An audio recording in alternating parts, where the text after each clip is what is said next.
Wala pa masyadong pumapasok, no? Mo napagod ata sila last week. Ang nagpaalam lang sa akin na for sure hindi makakapasok ngayon dahil pupunta nga siya sa pagbabakuna ay si Frank Fuldak. So the rest, dapat nasa klase kayo. Again, attendance is a must because you must learn, pero hindi pwede na kaya kayo nag-attendance to gain knowledge, kumbaga, kaya kayo nag-attendance lang to gain a grade, no? Ulitin ko yung paulit-ulit kong sinasabi sa lahat na hindi ako nabibigay ng grade sa attendance. So, ano yung natutunan nyo sa akin, sa pagpasok ninyo, yun yung magiging game ninyo. And, yun yung gagamitin ninyo for you to answer. Okay, so kapag syempre, pag may natutunan ka, diba?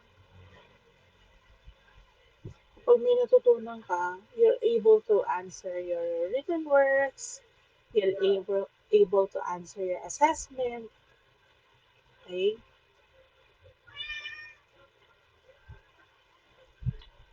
So let us have first the Google Classroom. So as you can see sa Google Classroom natin,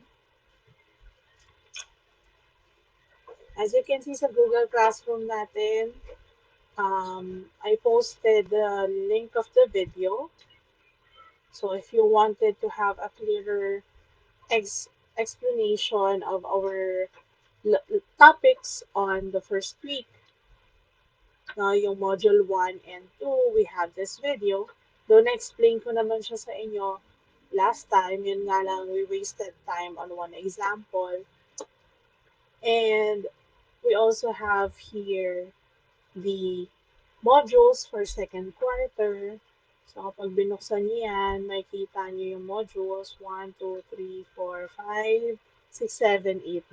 Okay? So hindi lang siya magkakasunod dyan, pero 1 to 9 po yan. And then, balik tayo doon. I also posted here the assessment for Q sub 2. Q sub 2. For second quarter, bagong pangalan ng ano yun. At makikita ninyo that these are the people who turned in. So sila yung nakapag-turned in na. Bilangin natin ilan ba yung nakapag-turned in. Ilan ba sila? 16. Okay? So 16 yung nakapag-turned in. Pero pag tinignan natin yung responses, baka meron dyan na hindi naka-record. Okay? So, mamaya mapakita ko sa inyo kasi pag dumiretso kayo sa link, tapos yung email na ginamit nyo ay hindi yung email na ginagamit nyo dito sa Google Classroom, hindi siya mare-record. Okay? So, dapat make sure na recorded at iisa lang yung email na ginagamit ninyo. Huwag kayong gagamit ng maraming email pagdating sa klase. Okay? So, ito pa yung mga hindi pa nakapagsagot. Or kung meron man dito nakapagsagot na pero hindi na record, baka may problema kayo sa email. Ma'am, hindi po ako nag-iiba. Ano daw, hindi daw siya nag-iiba na email siguro. Okay?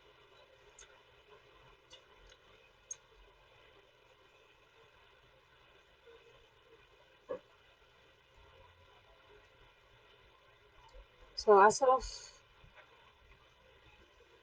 November 22 tayo ngayon, 8:41 a.m. and we still have 11 students, 12 students. Bumababa sila at bumabalik din. O, tingnan nyo, nakita nyo, ang dami na present. 1, 2, 3, na ba yun? 1, 2, 3, 4, 5, 6, 7, 8. Pero tingnan nyo yung nanonood, ilan lang? Tatlo lang. Yes, pag binuksan ko yun sa cellphone, makikita ko, is watching with you. Sino-sino lang yung nag-watch together. Sila-sila lang yung talagang nasa klase.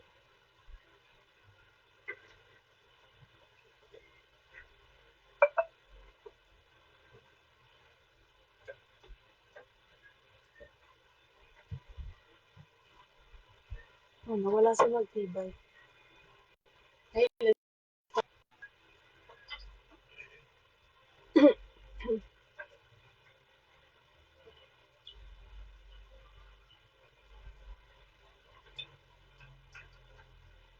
panoorin ko lang yung video para makita ko yung iba.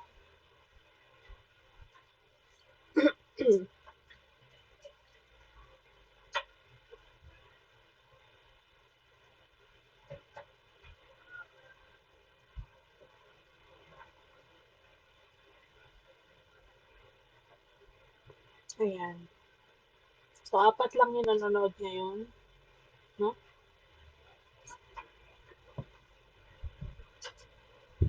Okay, let's start. So, of course, the first question again is, what word or words have you remembered when you read Module 3? So, as you can see, I am uploading the modules ahead of time for you to have an advanced reading of it para pagdating sa klase, may tanong kayo at sasagutin ko yung question ninyo. But, of course, some of you or most of you, all of you, are not reading the modules. Okay, so next time, magbasa kayo kahit konti para may idea na kayo and kung may question kayo, maitatanong niyo siya sa akin. Okay, so kung meron man, sige, I want you to type your or the word that you remembered for module number 3. So I want you to type the word that you remembered in module number 3. So lipat ko lang ito dito sa kabila.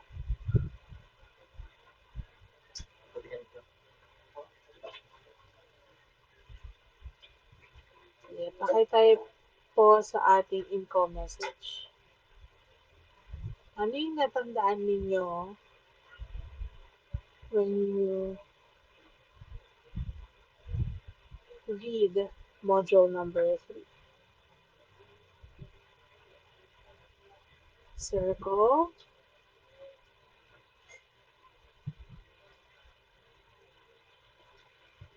So, siguro pinaka-word na makikita nyo doon and yung familiar kayo is the word circle. And our module number 3 is about the relations of chords, arcs, central angles, and inscribed angles. And these are all parts of a circle. So when you read module number 3, you'll see there different illustrations. And ang makikita nyo illustrations doon ay puro circle. Kasi yun po yung iikutan ng ating module number 3. So let us proceed. What is the sum of the measures of the central angles of a circle with no common interior points? So I want you to type your answer, but I have to count first before you type your answer, okay? So is it A, 120, B, 240, C, 360, or D, 480? At the count of 3, 1, 2, 3, type your answer. Ayan. So most of you answered. By the way, for those who are in the live stream, there are 5 students who are watching us right now. I want you to also type your answer. Is it A, B, or C? Sum ng central angles with no common interior point. So most of your answer or all of your answer is letter C, of course, because when you add the central angles of the circle, the measure is 360. Okay? So, bakit kaya 360? Because the measure of a circle is 360 degree. Okay? So, degree yan. Parang zero lang yung itsura, pero hindi yan zero. Yung nasa taas. Okay? That is the degree. Number 2. Yes, Mark?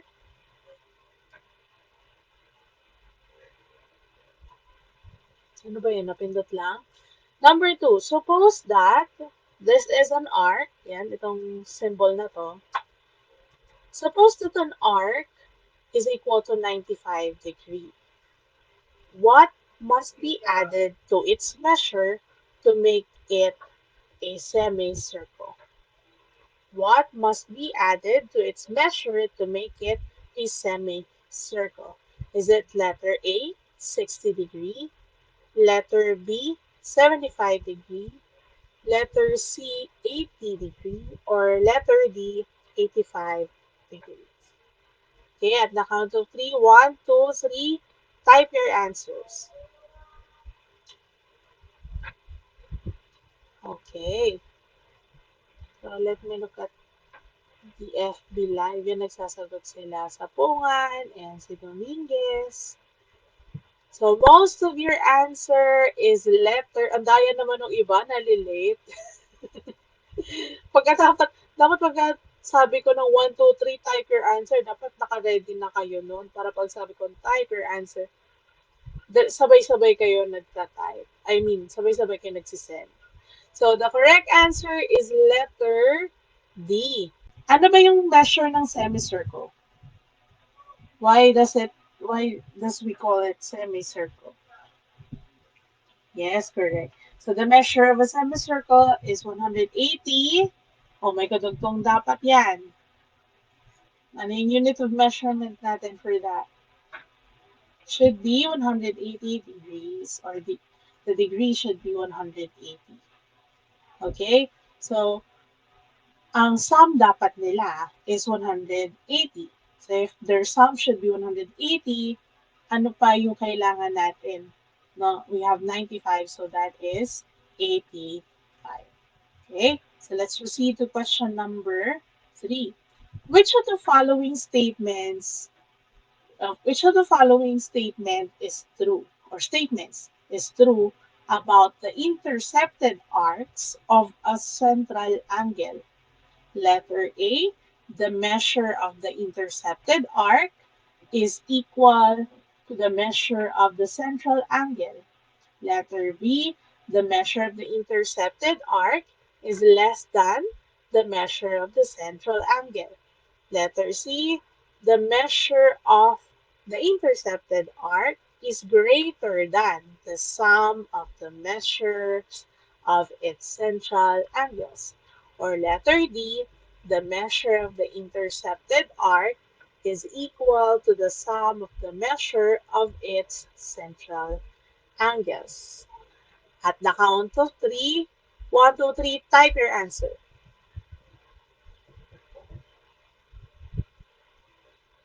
Oh, dahil talaga may nauuna at may nauhuli. Of course, the answer here is letter A. So, tandaan yan na yung letter A. Wait lang, may papadnip. So, of course, the answer here is letter A. Why is letter A? Because when you say intercepted arc to ha, letter C dapat to. Ba't yun nandiyan dito ako sa kabila? Yan, para wag ka bang gulo. Asan yun ako? Kasaway yung ano ko, lumalabas. Okay, so this is the arc, intercepted arc. Its measure is always equal to the central angle, to its correspondent or respected central angle. So what if the central angle measures 90 degrees? Ano kaya yung measure ng intercepted arc? What do you think is the measure of the intercepted arc? Kung 90 yung central, then the intercepted arc is, ko pala nababasa yung chat nyo, wait, is, sabi nyo equal. Ano measure ng intercepted arc? Of course, it's 90 degrees. Ayan, makagamit kayo ng symbol for degree. That's very good. So you can also type degree or the symbol. Number 4. Dapat pala degrees kasi more than one. Number 4, in the arc addition postulate,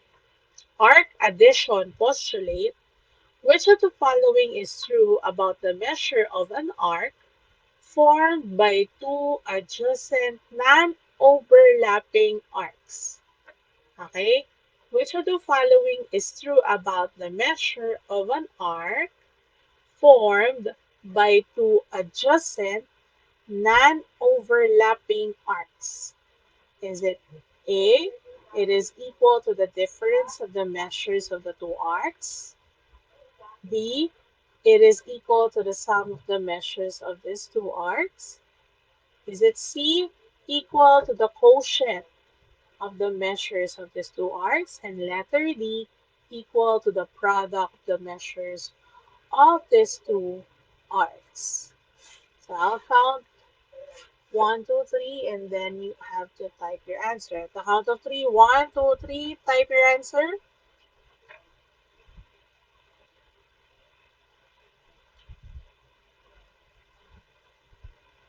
So your answer, you have letter B, you have letter C, you have B, may pa question mark pa.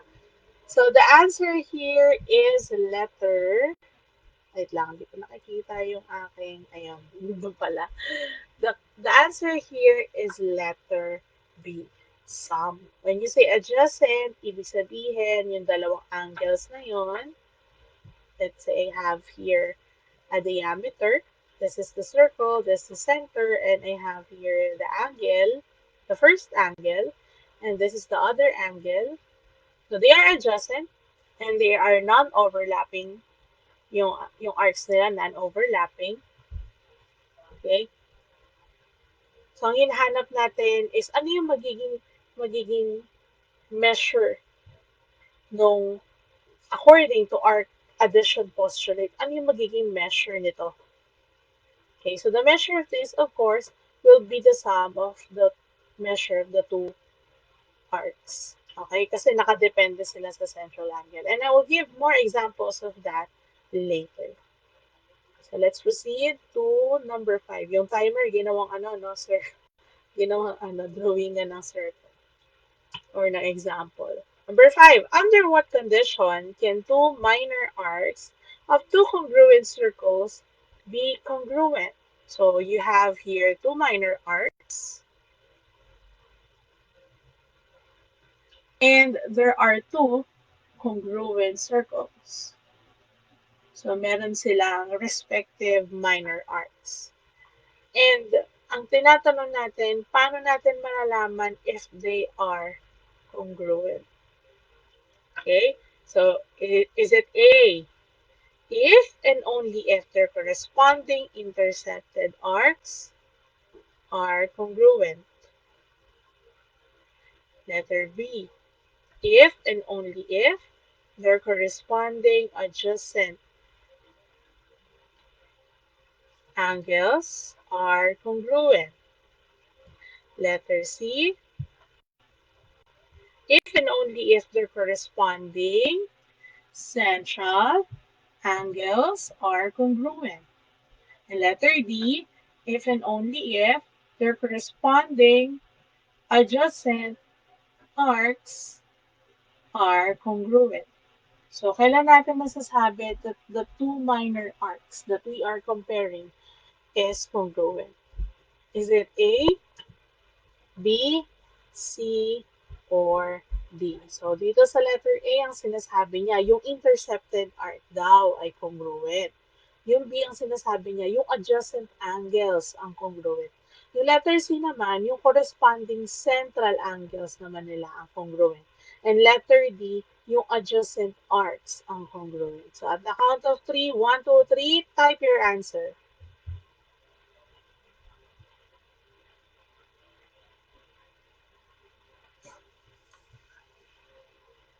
So, most of your answer is letter C, correct. So, malalaman mo lang if the two arcs of corresponding congruent circles are congruent if their central angles are also congruent. Of course, syempre, yung measure ng central angle is always equal to the measure of its intercepted arc. So, Let us have first the parts of a circle para mas maintindihan natin ano ba itong mga to. So para malaman natin yung relations among its parts, we have to be familiar with the parts itself. Okay, so let's proceed now to an illustration which shows us circle A. So by the way, we are naming a circle using a symbol like this, and we'll have to get the center or the point on the center. So the point that is in the center is point A. So we call this circle parang parang itlog lang na ano nasunog, nag-crumple. So we call this circle A. So this is circle A because the center is point A. Okay? So we have to know the parts. So I want you to first identify kung ano po yung tawag natin sa segment JA, segment AN, and segment AE. Ano kaya yung tawag natin dyan?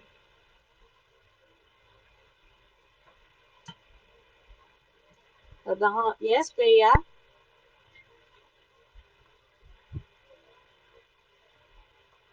Napindot ba? Corresponding angle. So, as you can see, binanggit ko, kung narinig ninyo, no, I said segment. So, it is not yet an angle because isang ano lang siya, isang segment lang siya. So, kung meron tayong dalawang segments that intersect at a point, a certain point, yun, angle yun. Okay? So, this is just a segment, but in relation to circle A, what do we call segment JA, AN, and AE. So, alin ba yun? Ito po yun. Wait lang. Ayan. So, ito yung tinutukoy ko. JA, itong AE, at itong AN. Anong tawag natin dyan? So, for sure, some of you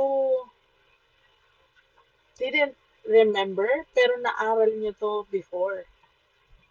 No? Kung maaalala nyo lang yung lesson nyo dati. Ano ba tawag natin dyan sa part na yan?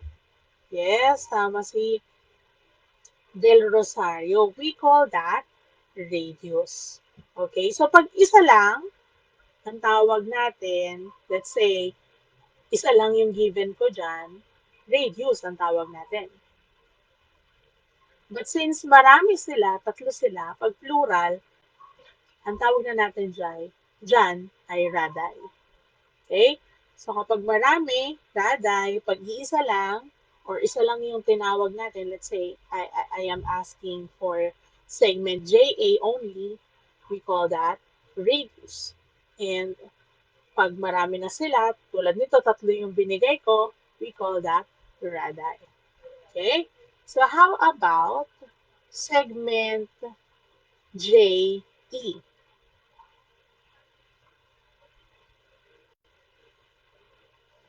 So how about segment JE? We call this a chord. Yes, it is a chord, but this is a special chord. What makes it special? We can also call that a chord, pero it is known as a special chord.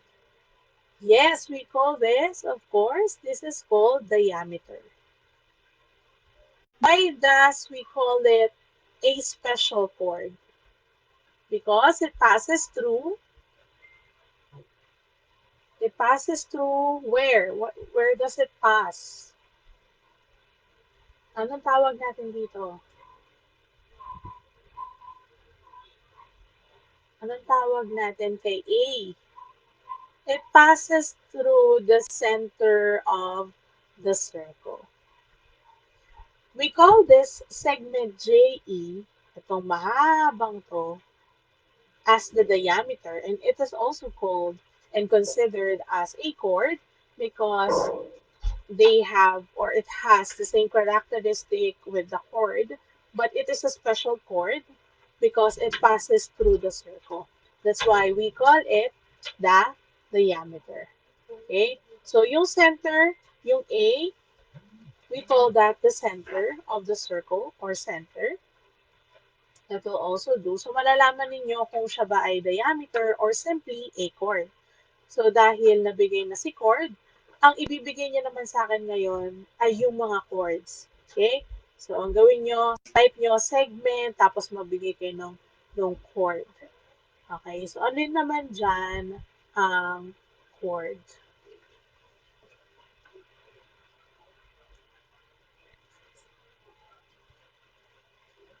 Sige, type your answers. Alin naman dyan ang chord?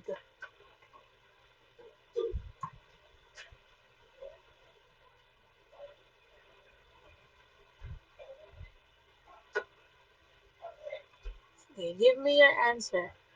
Alin dyan ang chord?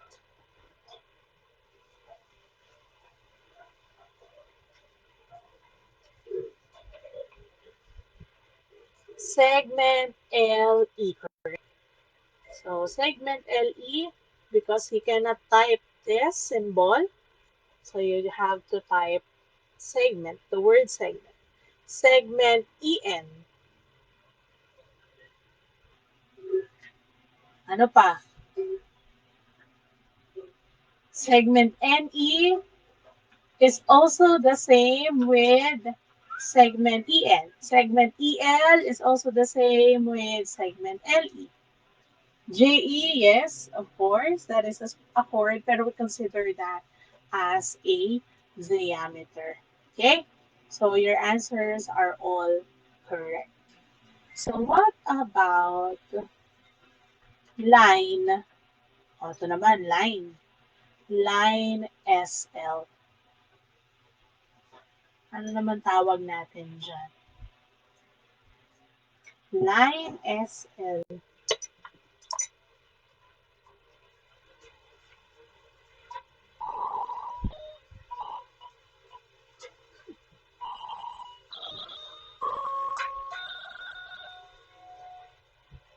Ano tawag natin sa line SL? Anong part yan ng circle? Correct. We call that the tangent. And we call the tangent because it is tangent to the circle, which means it passes through the circle at one point, at exactly one point. At ang tawag naman natin dyan sa point L ay point of, syempre dyan siya dumaan, point of tangency.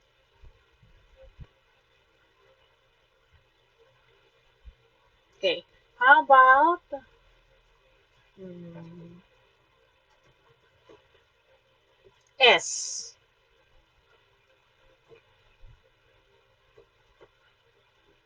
Anong tawag sa S? Nandito siya, oh. Ito siya. Anong tawag natin dyan? Second?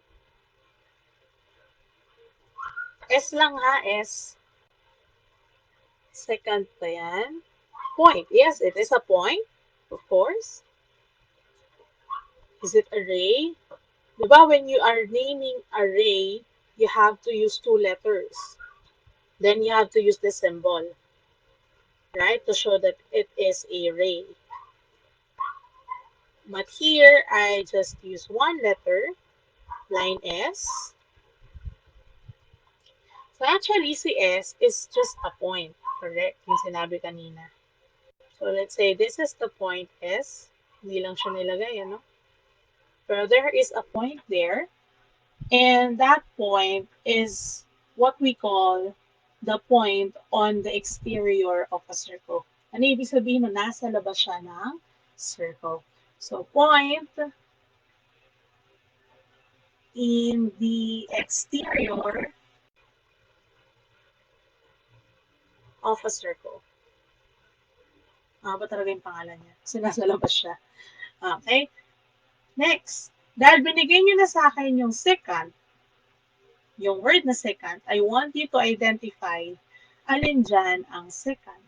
And I want you to also answer this question. Ano yung kinaibahan ni secant kay tangent?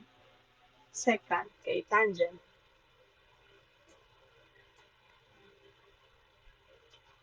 So, what is, or which part is the secant? And what is its difference to tangent? Okay, type your answer.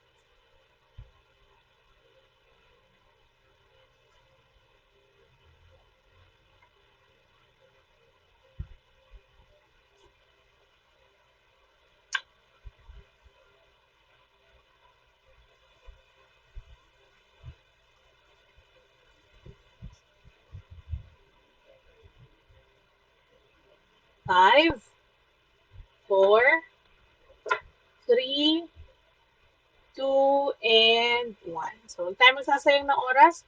What is secant? A tangent. Si William Moore, nag-search siya. A tangent, a ray that intersects at exactly 1 point. Is it a ray or a line? It should be a line. Second, a line that intersects the circle at exactly 2 points. So, yun lang yung pinagkaiba nila. Binigyan ni Del Rosario. Secant, 2 points. No? Pag tangent, 1 point. So, William Moore, it should be a line, ha? Hindi a ray.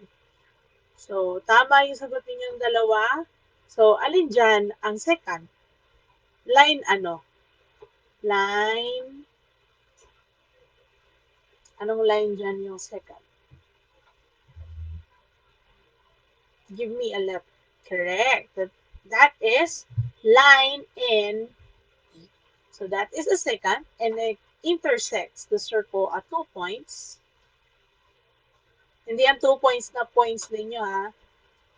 Pinaikli ko lang yung word na point. So, ito naman, it intersects the circle at 1 point only. So, yun yung kinaibahan nila, dalawa. Ano pa? Number 9. How about angle JAN?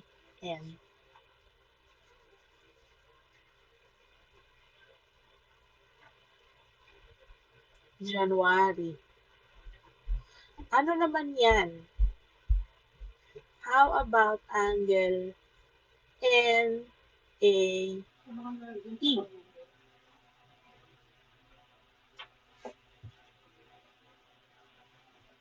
Number 10. Sige, habang hinahanap niyo yung sagot. What do we call angle JEL and angle JEN?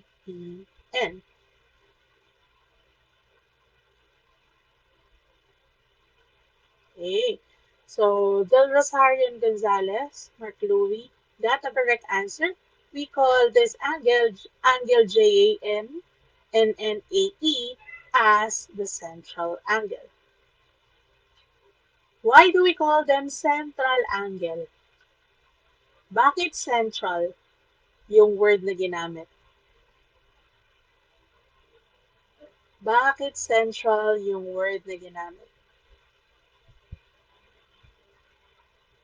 Ano bang meron sa angle na yan at binigyan siya ng pangalan na central angle? Ito yung goals natin today. Maintindihan yung mga parts para mamaya maintindihan din natin yung relations among them. So, bakit siya tinawag na central angle? Because, of course, the vertex is at the center of the circle. Correct, Rosario? So, we call this central angle because the vertex is the center itself. Okay? So, yan yung definition niya. As long as the vertex is at the center, we call that the central angle. How about angle JEL? Asan kaya yung vertex niyan? At saka yung angle JEN, nasan yung vertex niyan? Angle ang tinatanong ko dito, hindi arc ha. So it is an angle. So what kind of angle is that? What is that? The name of that angle?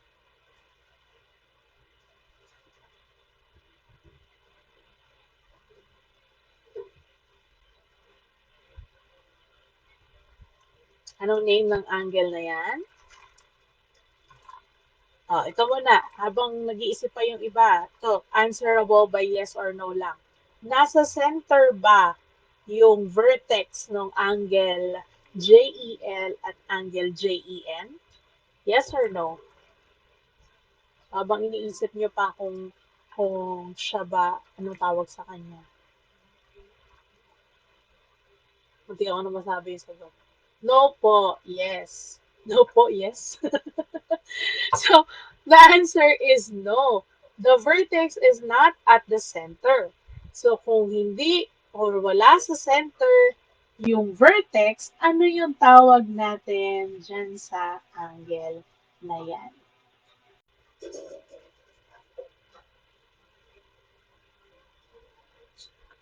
So, kanina, yung vertex nito nasa center.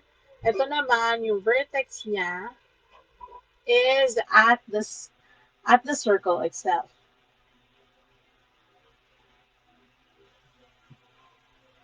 Ano yung tawag natin sa angle na yan? Blank angle. Ano yung tawag natin sa angle na yan? Sige, search nyo. Pwede nyo i-search. Nalaman na natin that the vertex is not at the center. O, i-search nyo yun. Angle whose vertex is not at the center of a circle. Makikita nyo yung sagot. Pwede kayo mag-search para makasagot kayo sa akin. Pwede nyo rin basahin yung module.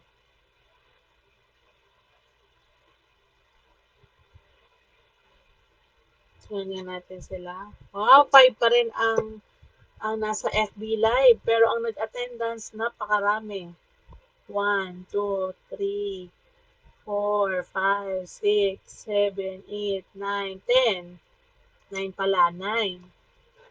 Pero ang nanonood ay 5. Napakaangas. Ano kayo matututunan nila sa attendance? Do you know the answer? What is the answer? Ay, bumalik ako. Tangent angle? Yun ba yun? Ano bang sinerch nyo? Pakita ko nga sa inyo how to search. Search natin. An angle in the exterior, ay interior pala, interior. Kasi si tangent angle nasa labas eh. 'Di ba? Yung vertex niya. Eh, yung vertex nito nasa mismong circle. An angle whose vertex is on the circle. Ayan o, lumabas na. O, anong tawag natin? We call that inscribed angle. So, pag magsa-search kayo, makikita nyo may mga options dyan. So, titingin kayo dyan, no? Tapos, pag nag-fit siya dun sa kung ano hinahanap mo, yun ang i-click mo. Okay? And you also have to consider yung vertex. Kasi si tangent angle, yung vertex niya nasa labas. Kasi nasa labas si tangent, di ba? So we cannot consider this as a tangent angle. But we call this an inscribed angle.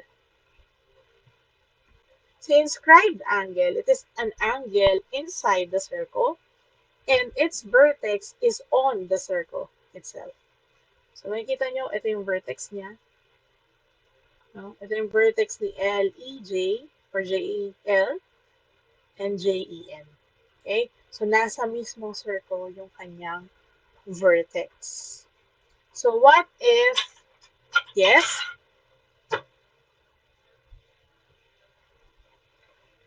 pwede. Ano pa yung isang nakikita mo na pwedeng maging inscribed angle niya?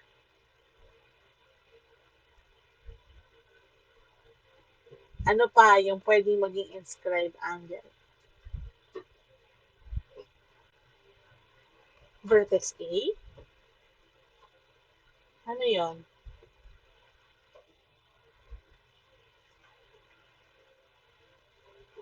Nasaan yung vertex niya? Di ba yung vertex niya nasa sentro? Nasa gitna? Kapag ganun, ang tawag natin doon ay central angle. Kapag nasa mismong circle, pag sinabing nasa mismong circle, nasa mismong circumference niya, yung point, yung vertex, ang tawag natin doon ay inscribed angle. So there is one angle there that can be formed na pwedeng tawagin natin na inscribed angle. And what is that? Natingin ninyo, anong angle yun? JEL? Pareho lang yun ng ano, yung binigay ko kanina. NEL?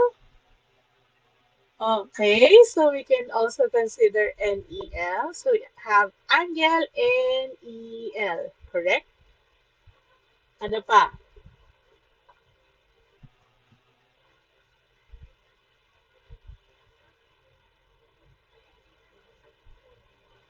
So let's say, turo ko na sa inyo.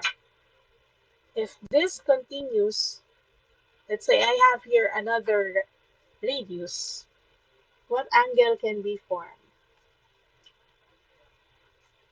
Hindi natin ma-name, no? Kasi kulang ng isang letter. So I am going to name it point O. So anong angle yon? Kaya pala hindi nyo ma-name, may kulang ng point. We call that angle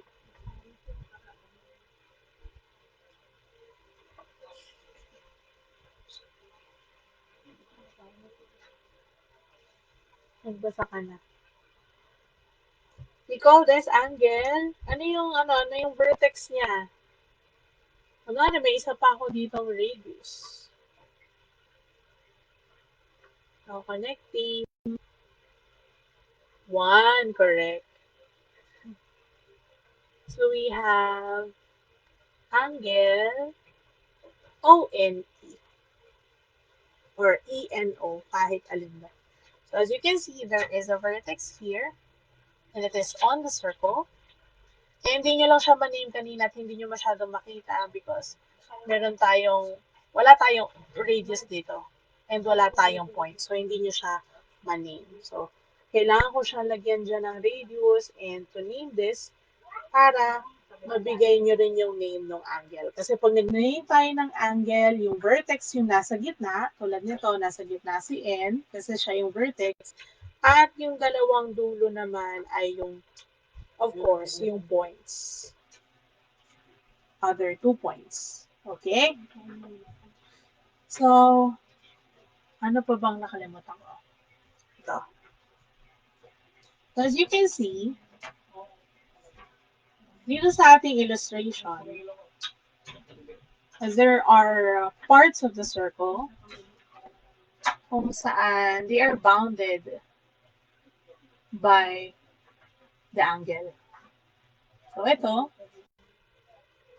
itong part na to ng circle is bounded by the angle JEN. So, ito. Okay, so yung angle na yan. It is bounded by that angle. So, what do we call this part of the circle? Anong number na ba ako? Number 11. Ano yung tawag natin doon? It is bounded by this angle. Anong tawag natin dito? Ito rin, meron din, oh. Ito, bounded naman siya ng angle na to. Ito naman is also bounded by this angle. Ito, let's say that it is bounded by an angle. What do we call that? Ito, meron ding part dito, but it is not bounded by an angle. So, ano yung tawag natin sa mga yan? We call that the, so muna natin ito isama. We call that the blank blank.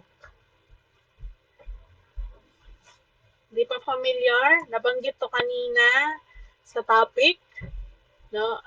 Minor arc, yes. It is a minor arc. Pero, sige, yung word muna na arc ang i-consider natin.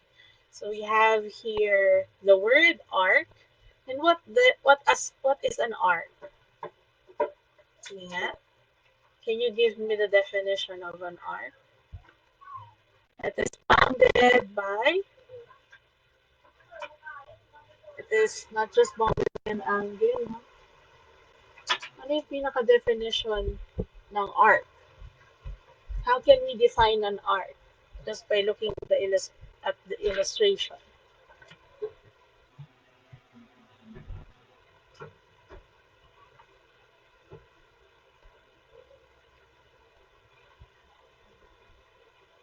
An arc is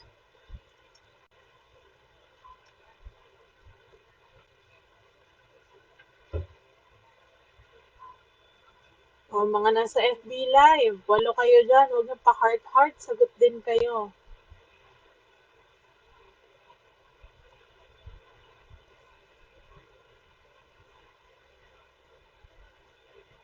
It is a part of a circle between 2 points. So, hindi natin pwede sabihin between 2 points. But it is bounded by 2 points. It is bounded by 2 points or end points of an angle. Okay? Or as long as it is bounded by 2 points, that is an arc. Okay? And kanina nabanggit na classmate ninyo that there is a minor arc. Of course, kung may minor, merong major arc. And yung kanina pang binabanggit ng classmate ninyo that is semi-circle. So a minor arc is an arc also, but ang difference lang nilang tatlo is the measure. So ano yung difference nilang tatlo? Measure lang po. Pag minor arc, it is less than 180. Okay? If it is a major arc, it is greater than 180. Naintindihan? While in semicircle, it is equal to 180 degree. You consider it a minor arc if it is less than 180 degree yung measure niya. We call it a major arc if the measure is greater than 180, and we call it a semicircle if the measure is 180. So I want you to give me an arc, a minor arc, a major arc, and a semicircle. Circle. So if we are going to write an arc, gagamit tayo ng 2 letters kapag minor arc. So 2 letters lang dyan. Letters ha. Or points. Okay, 2 points in naming. So, sige, sulat ko na points para mas proper. You're going to name it using the letters of its points, 2 points. Pag major, 3 points, yung gagamitin na name. And kapag semicircle, 3 points din kasi malalaki sila. Okay, para walang confusion. Kaya gumagamit tayo ng letter of those 3 points. Okay? So what do you think is a minor arc? What do you think is a major arc? Is a semicircle? So lagay nyo lang dyan minor, tapos lagay nyo arc, tapos yung letter. Minor arc, tapos letter. Major arc, tapos yung mga letters. Semicircle, tapos yung mga letters. Okay, so you type your answer in the info messages. Babasahin ko. So by the way, in writing an arc, we use this symbol. Wait lang, hindi ko mahanap yun. Ako yan. Itong symbol na to. So gumagamit tayo ng symbol na to and then we write here the letters. So pag minor arc, dalawa lang. Of course, pag major, tatlong letra. Okay, so ito yung symbol na ginagamit natin. Ito. Then we write it kunwari. Arc X, Y. Arc X, Y, Z. O, baka sabihin nyo naman, ma'am, X na naman. Letters lang yan. And depende yan sa gagamitin na letter. Oh, can you please name an arc? Minor arc muna tayo. Sige. Ayan. We have minor arc JN. Correct. So, arc JN. That's a minor arc. Next. Ano pa dyan ang mga minor arcs? Arc LJ. Lagyan nyo ng word na arc. Para, ano, proper. Arc LJ. Yan. Next. Ito yun, di ba? Purayin natin tong mga to and i-locate natin yung mga arcs.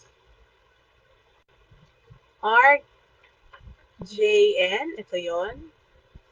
Arc LJ, ito yon. Ano pa?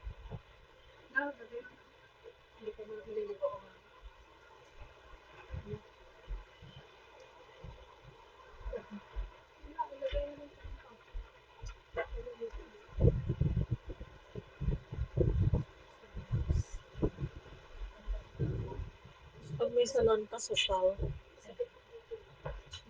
Ngay. Alam, nakalimutan ko i-record yung ating ano.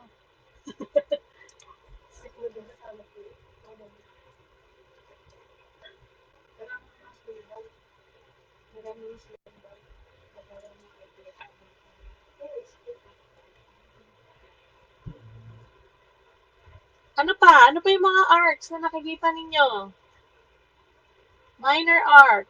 Arc LE. Asan yun? Yes, that's an arc. Basta bounded by 2 points. Ito, bounded siya by 2 points. Point L tsaka E. And that is, of course, less than. Less than, ano, 180. Arc and E, correct? Ito. Ano pa?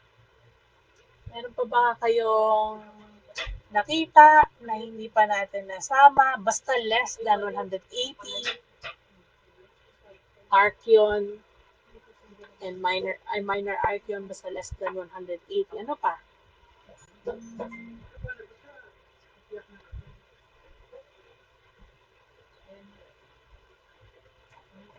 How about arc LN? Ito. Ba less than 180 to? Malalaman mo naman if it's equal to 180 kasi tulad nitong diameter. Dapat ganyan siya kalaki. Okay, so this is less than 180. Si arc LN, therefore it is a minor arc. Meron pa bang less than 180 dyan? Wala na. How about the major arc? We use 3 letters to represent it. So we have arc, I'll give you one. Arc L-E-N. Arc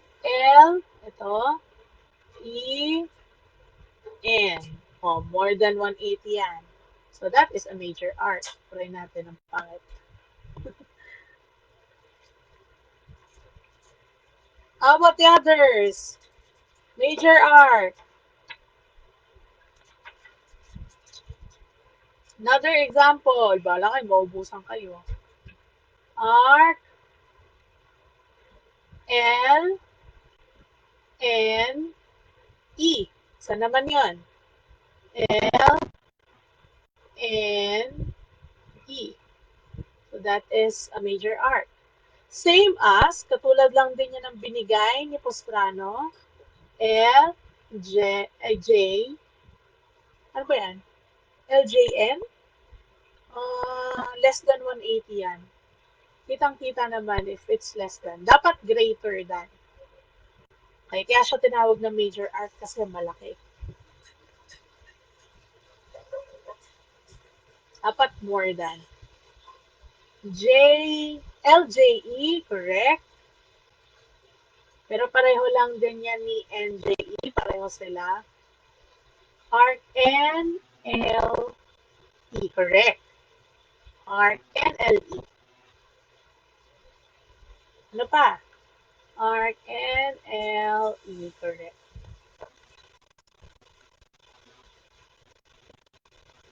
Ito yung arc NLE niya. Yan. Ito yung LJE. Ano pa? Umikot-ikot kayo dyan. LNE.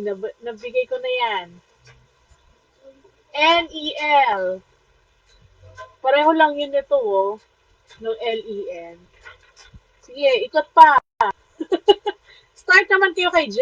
JLN, correct? So we have arc JLN. O, meron pang isa.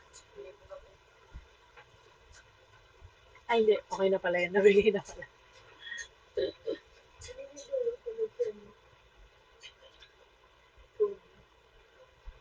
Meron pang isa.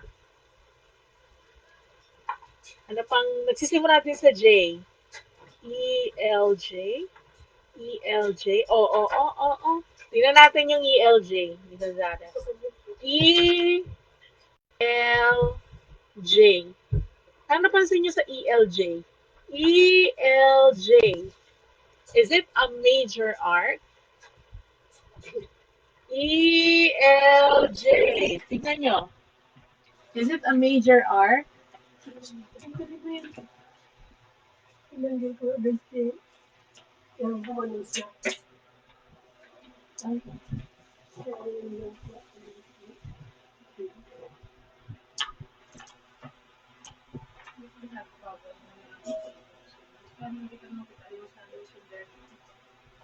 Semicircle po. So, yung semicircle, yung word na semicircle should be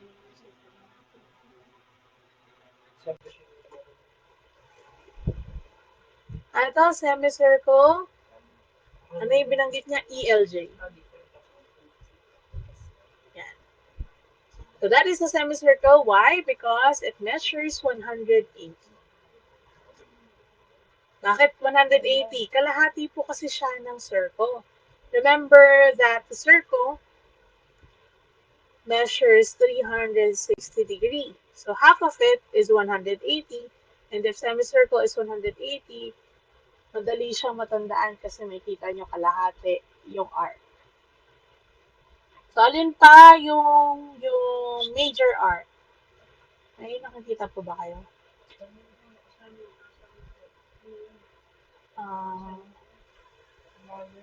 Parang nabigay na lahat. Ano? Asan yung tinahanap ko? Ano yung binabanggit ko? Ano?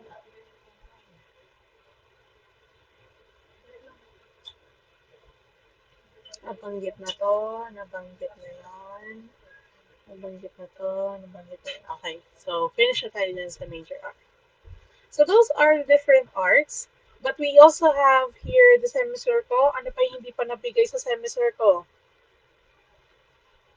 Half of the circle. JNE, correct. Ano pa? Meron pa ba? So wala na po. ELJ and JNE lang. Magkapalit-palit na niya ng letters, yan pa rin yun. So, all you have to remember is that when you are determining the minor arc or naming a minor arc, you have to use this symbol. Then, pag minor arc, 2 points yung ginagamit natin. And then the measure is less than 180 degree. While in major arc, we use 3 letters. Okay, because it's a major arc, it's more than 180. So to make it, or for us to not cause confusion, we have to use 3 letters. At yun talaga yung standard, 3 letters talaga in using or in naming major arc. So that is, or the measure of this arc is greater than 180. And of course, semicircle is the half of the circle. So ngayon na naintindihan nyo na yung different parts of the circle, you are now ready to understand the relationship, no, sa kanila that goes dun sa mga parts na yun. Especially the chords, the angles, right? And yung tawag natin dun sa mga arcs na bounded by an angle. So, hindi ko pa siya nabigay dito. Later, makikita ninyo ano yung tawag natin doon. So, it is an arc, pero it is bounded by an angle. Makikita nyo dito, meron tayong mga examples dyan. Okay, so let us proceed. For our lesson number 1, we are going to deal with the chords, the arcs, and the central angles. So, alam nyo na yung central angle, alam nyo na yung chord, alam nyo na yung arc. Right? So, we are done with identifying this. Okay, now proceed to a circle. What does a circle mean? A circle is a set of all points with the same distance from a fixed point called the center. The center is used to name a circle. So as you can see on the right, there is a circle whose center is point A. That's why we call the the circle as circle A. Okay, so we usually, or not usually, but we use the center as the name of that circle. And kaya nga siya tinawag na circle because all the points on the circle, itong nasa circumference na to, is equidistant. It has an equal measure distance to the center. Okay? So example is the circle A. We usually write it like this or like this. Then a radius in circle or a segment whose endpoints are the center and the points of on the circle, it is a distance from center to any point on the circle. So lahat pala ng mga kasunod dito ay yung mga definition ng mga words na nakuha natin kanina. Okay, so alam nyo na yan sa radius. While si chord, balikan lang natin yung mga kaninang terms. It is a line segment that its whose endpoints is on the circle. So again, we consider JE as a chord, but it is a special chord which is called the diameter. Okay, next. A second is a line that passes through a circle, then it passes through at exactly 2 points. While a tangent oh, is a segment or a ray that passes through. It should be a line kasi it passes through eh. Line S with point L as a point of tangency. So, minsan siguro yung figure na puputol na kaya nagiging ray na lang. Kasi minsan, dinodrawing natin to ng ganito. Okay, like for example, merong point dito, tapos meron dyang ray. Na siguro niya sinasabing array. Pero actually, it is a line, no, na mukha lang siyang ray kasi yan lang ang drawing natin. Minsan kasi may mga figure tayo na ganito ang itsura. No, kung makikita nyo, para siyang ray na siya. Pero, originally, it is from a line. Okay? Kaya nga sabi dyan, a line that passes through a circle. So, dalawa lang yun. It can be either secant or tangent, depende kung ilang points yung pinapass through niya through the circle. Okay, next, an arc. So it can be a minor arc, it can be a semicircle, or a major arc. So an arc is a part of the circle between any 2 points, and it is measured in terms of degrees. A circle itself, of course, measures 360, and pag minor, less than 180, pag semicircle, 180, pag major, more than. And we use this symbol for us to denote an arc. So, yan yung mga diniscuss natin kanina lahat. Okay? Now, let us move on to central angles. A central angle of a circle is formed by two radii, and its vertex is at the center. Okay? So, we have given different examples of central angles kanina. And ito yung binabanggit ko sa inyo kanina. If the arc is bounded by an angle. So, if it is bounded by an angle, we call that an intercepted arc. So dahil bounded siya by an angle, we call that an intercepted arc. It is created when lines or subsets of a line cuts across a section of a circumference. The intersection of the lines or subsets of it are on the circle, thus forming an inscribed angle. So we have here an intercepted arc and an arc. Okay?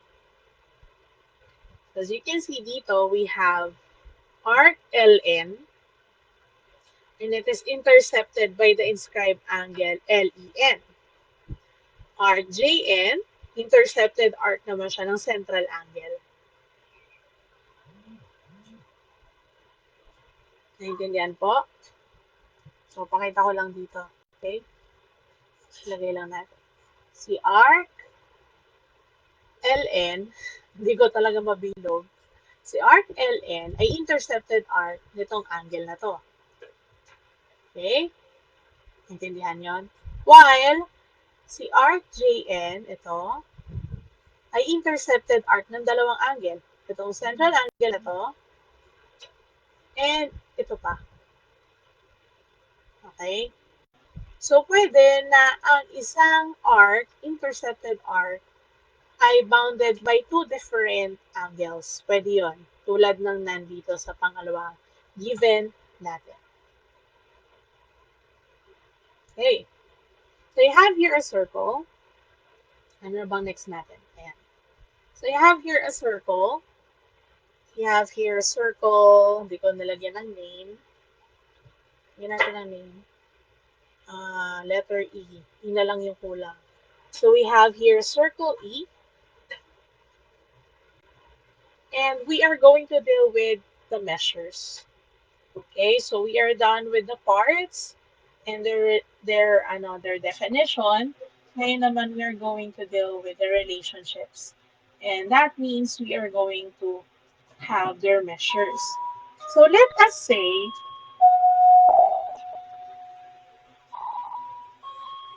I am going to measure or give the measure of this angle and this angle. Okay, so let's say I have here angle whose measure is 50 degree, and this angle measures. Pakipindot nga. Hindi niya eh. No? Tulo. Wala na, okay na. Let's say this is also 50. Ano kaya yung magiging measure nito? Nitong angle na to. Anyone? Ano yung magiging measure ng angle 3 natin? So, ano yung given natin? Given, binigay ko yung measure ng angle 2, which is 50 degree. Si angle 1 ay 50 degree also. So, this angle 3, correct? The measure is 130. How did you get 130, Bea?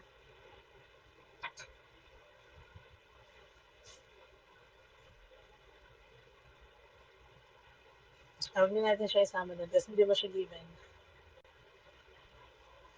we have 130. How about this angle? Angle 4. Yes, Gonzalez?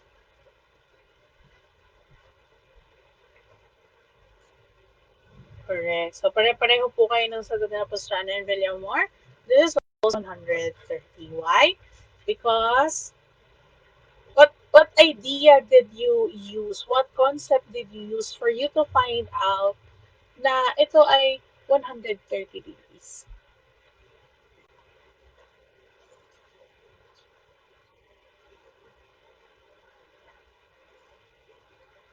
Its measure.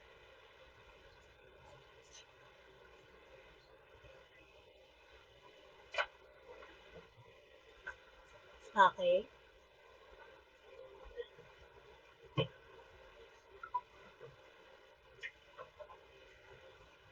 Okay. So, ang ginawa niya, 50 degree plus x equals 180 degree. Or simply, 180 minus 50 equals x. Any of the two. So, ginagawa natin to sa isip natin, pero hindi natin siya nilalagay into symbols. Kahit ano dyan. Ginagawa natin to sa isip natin, pero hindi natin siya nilalagay into symbols. That's why, kapag nakakita kayo ng ganito, medyo, ano yun? Pero yung totoo, ganito yung ginagawa natin sa isip natin. Ano ba yung pwedeng i-add sa 50 for me to get 180? That's why you get 130 as the answer. Ano yung ima-minus ko or ano yung magiging answer ko if I subtract 50 to 130 to 180? That will be the value of the angle, no? Ginagawa natin to sa isip natin, but actually we didn't bother to put it into symbols. Pero ito yon, naintindihan? So, what you did is you relate here the semicircle.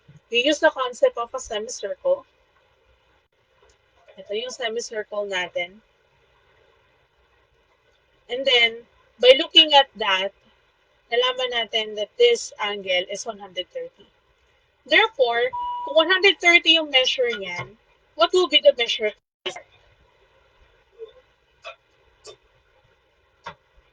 Ano yung measure ng arc na to? And ano din yung measure ng arc na yan? Ano yung measure ng arc na to? And itong arc na to.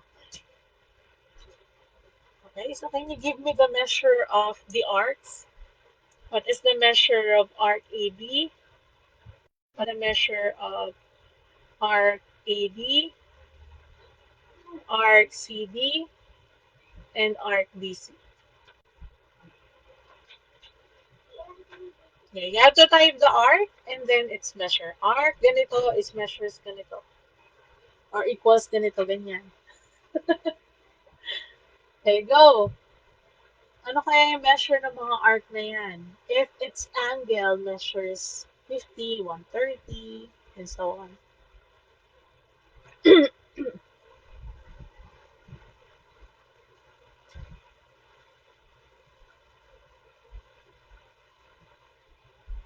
Nandiyan pa kayo? Narinig pa ako? Gusto naman natin yung mga nasa FB Live.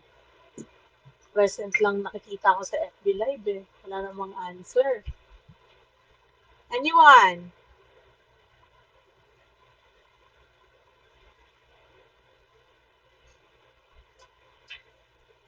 Anyone?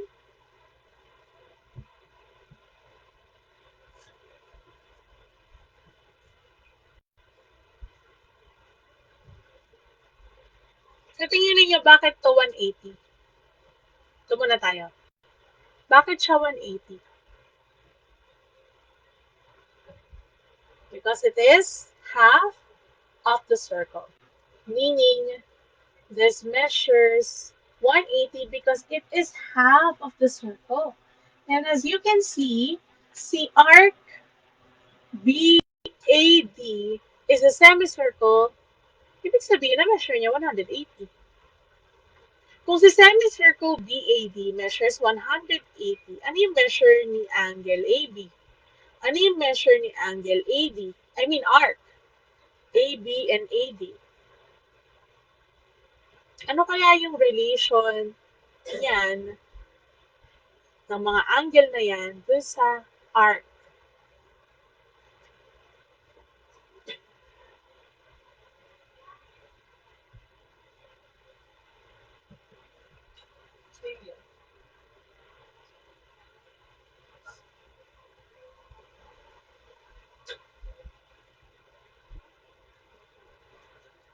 O, sabi nyo, this is a semicircle. Ito yung angle niyan. Ito yung angle niyan. 180 to. Kasi straight line eh. Pag straight line, di ba, 180. Straight angle, 180. So, yung kanyang semicircle is also 180. So, if that is the case, kung itong angle na to measures 50, ano yung measure ng kanyang arc? Anyone who wants to answer my question? The answer here is, what is arc AB?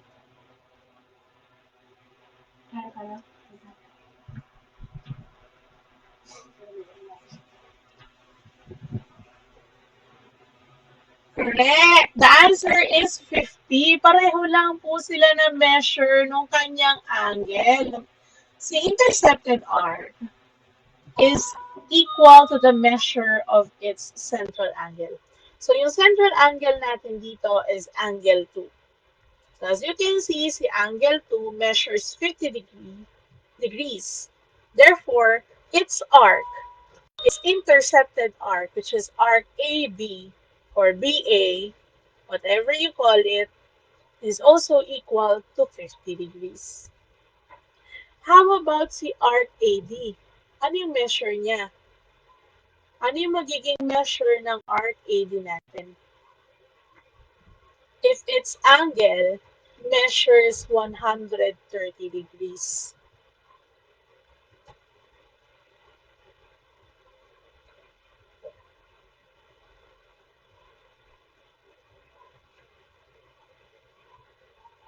Oh, nakuha nyo na. Sabi natin dito kanina, angle 2, measure of angle 2 is equal to the measure of angle AB. How about here? Magkaiba ba sila ng konsepto? Ano ba si angle 3? Pareho lang naman sila. Central angle lang din. Diba? Tingnan natin yung mga symbols. Parang warde-warde na eh.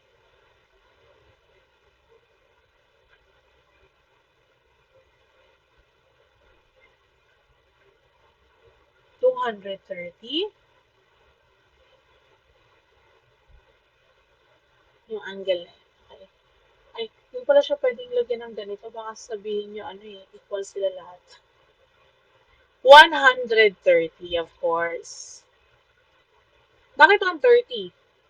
Kasi, yung kanyang angle, itong angle na to, that intercepts this arc is 130. So, pareho lang sila ng measure. So, masasabi natin that angle or the measure of angle, bakit arc? Ano nangyari?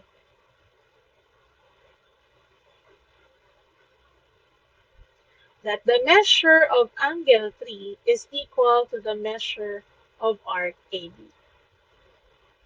How about here? We also have the same case.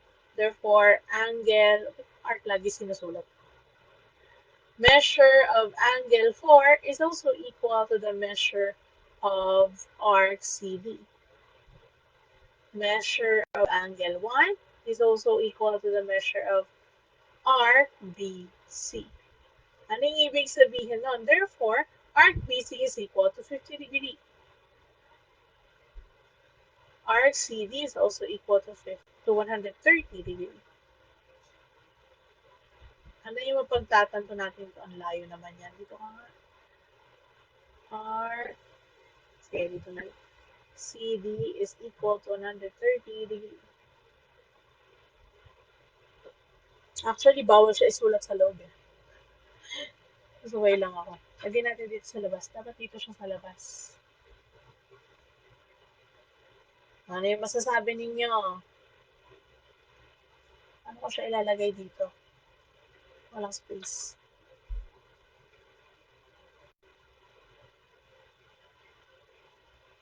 Ano po yung masasabi ninyo? So, ano yung relationship ni central angle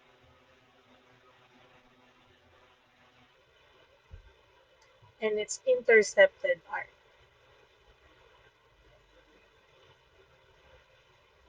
Ano yung relationship nila? Just by looking at this, they are isang malaking, of course, they are equal in measure. So whatever the measure of its central angle, equal siya dun sa intercepted arc niya. Okay? Ayan.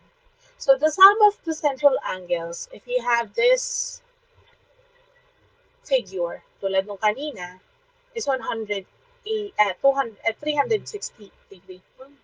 200, 360. So this is 50 plus 130 plus 130 plus 50, we have 360. And that is the sum of all the central angles of a given circle. Naintindihan? Such that, as long as there is no common interior points of a given angle, tulad nitong figure natin kanina. Ano pa? Arc addition postulate. Ito naman, if there are two adjacent non-overlapping arcs, therefore, the measure of the arc that shares exactly one point is equal to the sum of the measures of these two arcs. So let's say I am going to write here or add a radius here, draw a radius, I mean, and then I am going to give the measure of this as 30. So if this measures 30 degrees, and ganun pa rin, 50, ano pa rin yung measure natin kanina, 50, 130, ito kanina yung buong to, 130, diba? Alam natin that it's 130. Ano kaya yung magiging measure na nitong angle na to? If I draw a radius and I give the measure 30, ano na yung magiging measure nitong angle na to? Tanggalin natin yung angle 3. Wala nang angle 3. So this is 30, of course. This measures 100, correct. So ano lang yung ibig sabihin yan? If I am going to look for the measure of arc AD, ano yung magiging measure ng arc AD ko? So, ang magiging measure ng arc AD ko, syempre yung measure nito, which is 100, at measure nito, which is 30. And that is 130. Yun po ay nangyayari, like for example, kapag hindi nyo alam yung measure ng mga arcs, pero given yung measure ng mga angles, you can just add. Like for example, I am going to look for the measure of arc AC. So what will be the measure of arc AC? Arc AC is also 100 degrees. Correct. So what if I am going to look for the measure of arc ACD? Ano magiging measure ng arc ACD ko? Arc ACB. Correct. That's 130 degrees. How about arc ADC? Arc ADC. Arc ADC. Sundan niyo yung letters. Kung paano yung pagkakasunod-sunod nila. A, D, C. Pag tumitingin kayo ng ganyan, ganito dapat. A, D, C. So, anong measure niyan? that measures according to arc addition plate. All you have to do is to add the measures. So that measures, tama si Kylo, which is 260 degrees. 100 plus 30 plus 130. That's 260. Next, what if I am looking for the measure of arc BCA? Arc BCA is equal to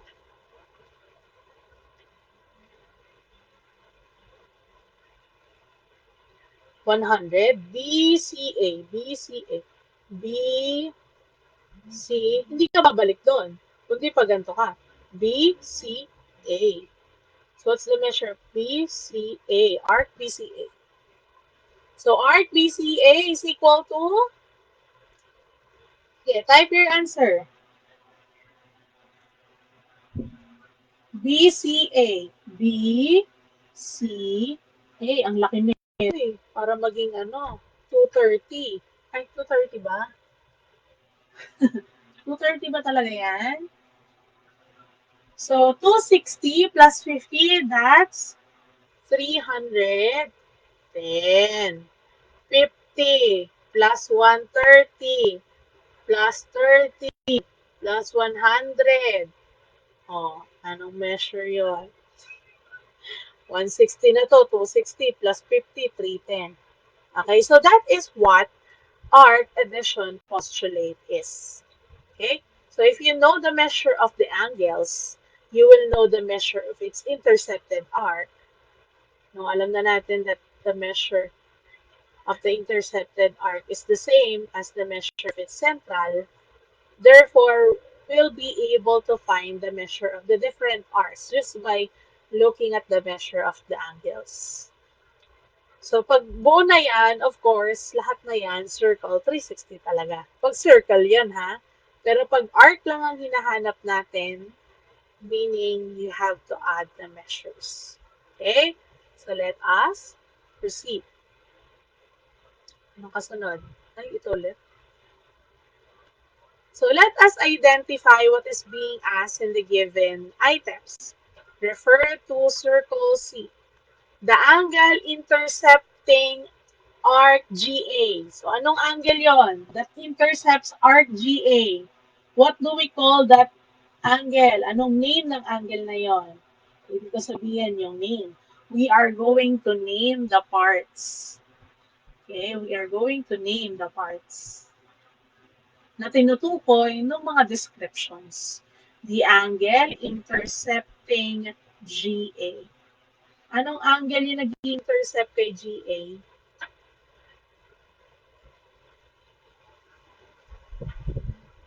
Load ka ng ano, DepEd TV. Ano yan? Hindi, may YouTube sila. Anong angle yon? Sige, type angle, then give me the three letter or the points. Angle GCA, correct. So that is angle GCA. The angle GCA, may question mark. So that's angle GCA. How about the angle intercepting DH? Asan yung DH? Ito yung DH. Arc DH. So we have angle DCH, correct. How about the arc intercepted by? Kabaliktaran naman. The arc intercepted by ACH. The arc intercepted by ACH. Arc naman tayo ngayon. Arc intercepted by ACH, correct? And that is, dapat may word na arc. Arc AH. Okay? Arc AH. Next, the angle intercepting FA. Angle intercepting FA. What do we call that angle? Huwag niyo kakalimutan yung mga terms, ha? So, we call that angle FCA. A, correct. Pwede rin pabaliktad ACF, as long as C, yung vertex, nasa gitna. The arc intercepted by angle ECI. ECI. Arc EI, correct. That's arc EI. Naintindihan? And we name it using 2 points because it is a minor arc. Okay, what if binigyan ng major arc? So let's say the arc intercepted by angle G, para mahirapan kayong intindihin kasi dalawa yung arc niya. Angle GCD. Ay, oo nga, no? Hindi pwede. Mamaya, magbibigay ako sa inyo ng iba. Okay? Para may major arc naman. Kasi dito malilito kayo, may dalawa na kasi siya. Magiging dalawa na. Okay? So that is how we identify the given angle or arcs that is being intercepted by or intercepting. Okay? This time, we are going to determine the measures. Okay, measure naman this time. Intindihan? So, we are going to refer to circle C, which is on the right, and all the other points are on the points on the circle. So, yung measure ng angle PCR. Asan ba yung angle PCR? Ito ka pala. PCR. Ano daw measure ng angle na to?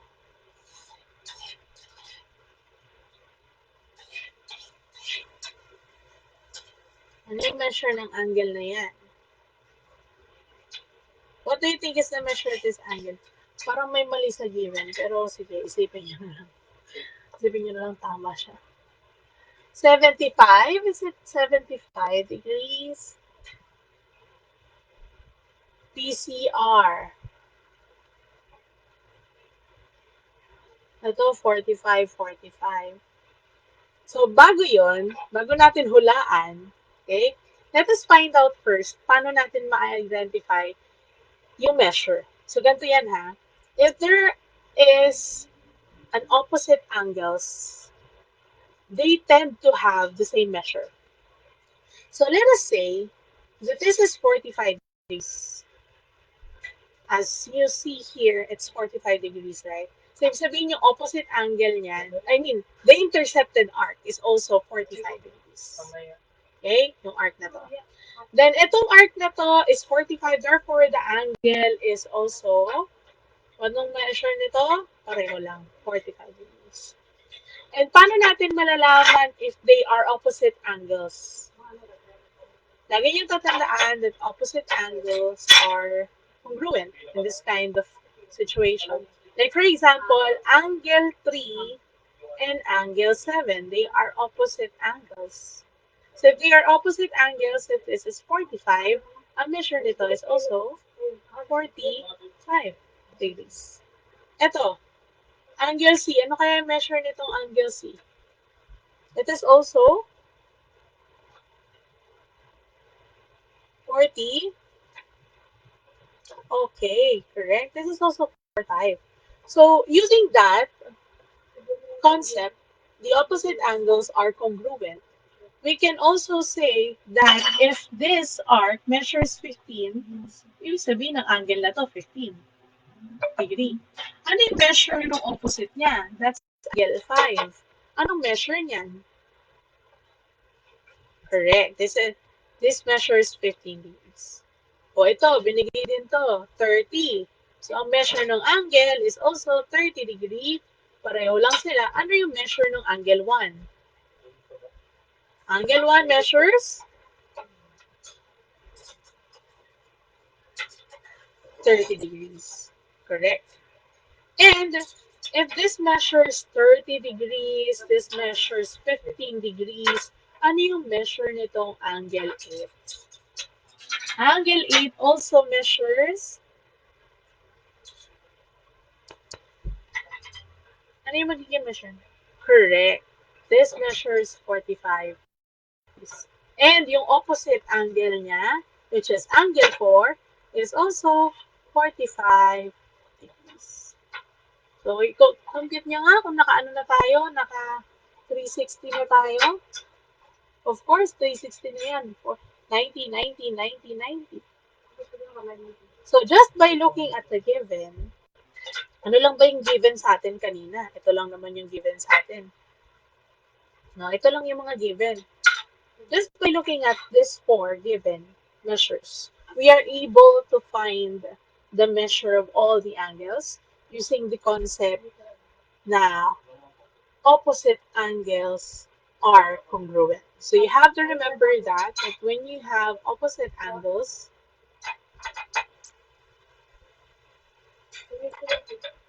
are congruent, okay?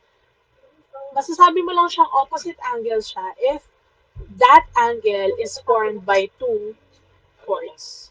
Okay? So, itong angle na to, if this measures, let's say, 27, this also measures 27 degrees.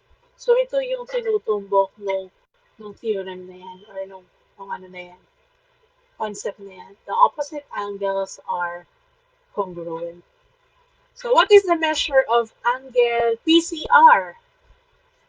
So, tama yung sagot nyo kanina. The measure of angle PCR is 15 degrees. How about arc? Arc na pala to. Arc PR. 15 din po, correct. So, 15 din to. How about measure of arc PO? 45 degrees, correct? How about measure of angle 4? Alam na natin yan. That's 45 degrees. Measure of angle 8 is also 45 degrees. Okay? So, yun lang yung binigay sa atin kanina, but we're able to find out all the measure of all the angles and the arcs. Okay, you just have to remember that opposite angles are congruent, central angle and its intercepted arc has the same measure.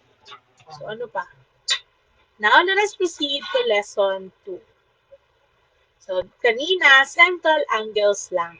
But this time, we have the inscribed angle.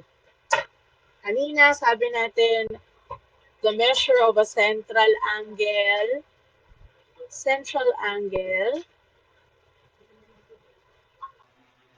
is equal to the measure of the intercepted arc. Okay? How about if the angle is not central but an inscribed angle? Ano naman kaya yung measure or ano naman kaya yung relationship niyan dun sa measure ng arcs? And so on. Okay? So, dapat magdodraw kayo ng circle A, and this is circle A. You are going to locate a point and name it X.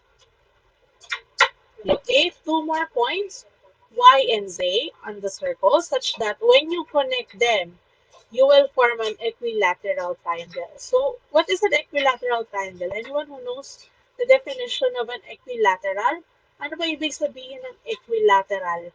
Bakit siya tinawag na equilateral?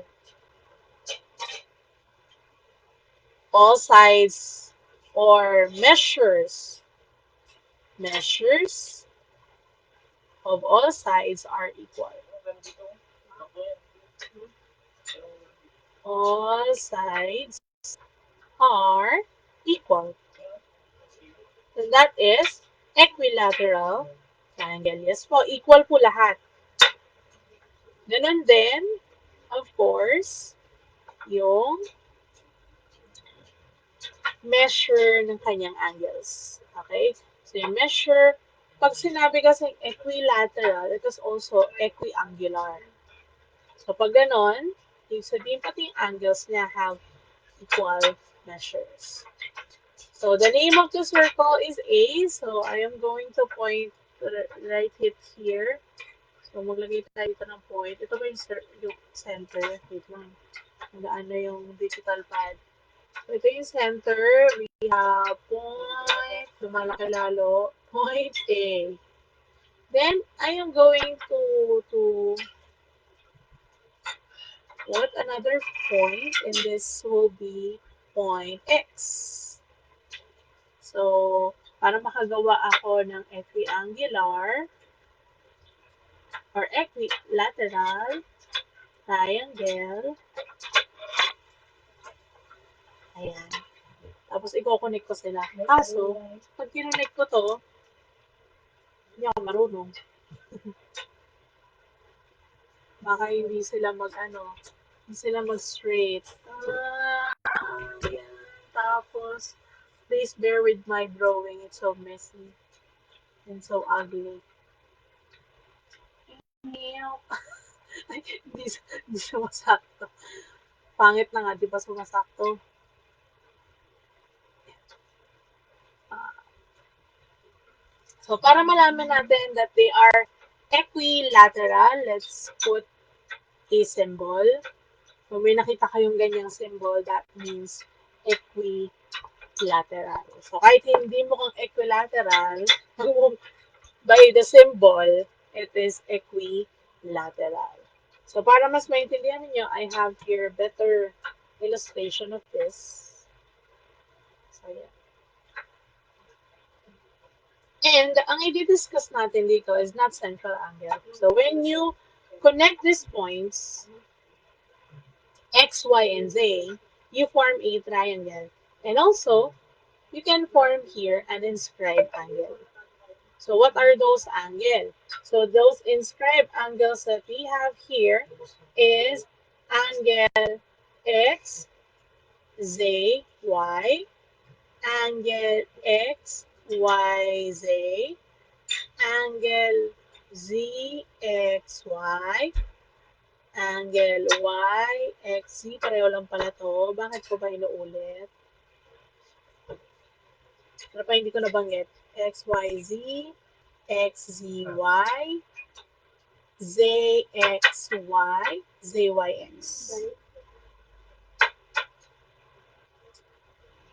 Ano pa hindi ko nabanggit? Tatlo lang naman yung angle dyan eh, no? 1, 2, 3. Baka may naulit na ako ah. Kasi may naulit na nga ako. Yan, tatlo lang yan. So we have here three angles that is formed by the equilateral triangle. And as you can see, itong mga segments natin dito are chords. They are chords. And chords can also form an angle. And yung angle na pinaform ng mga chords is what we call the inscribed angle. So it is an angle whose vertex lies on the circle. Ayan, it is on the circle. And the side contains chords. So if chords meet at a certain point on the circle, nakakapag-form sila ng inscribed angle. So there are three different ways or cases in which an angle can be inscribed in a circle. It can be the center of the circle is on the side of the inscribed angle. Pwedeng yung side niya, one of its side passes through the center. Pwede rin namang nasa loob yung center ng inscribed angle and pwede rin namang nasa labas. Okay? Tulad nito. Una, yung isang klase ng inscribed angle that we have, the other chord passes through the center. Okay? Then, ito naman, nasa loob niya, nasa interior niya, nung inscribed angle na yon, yung center. And the other one, nasa exterior, nung mismong angle, yung point.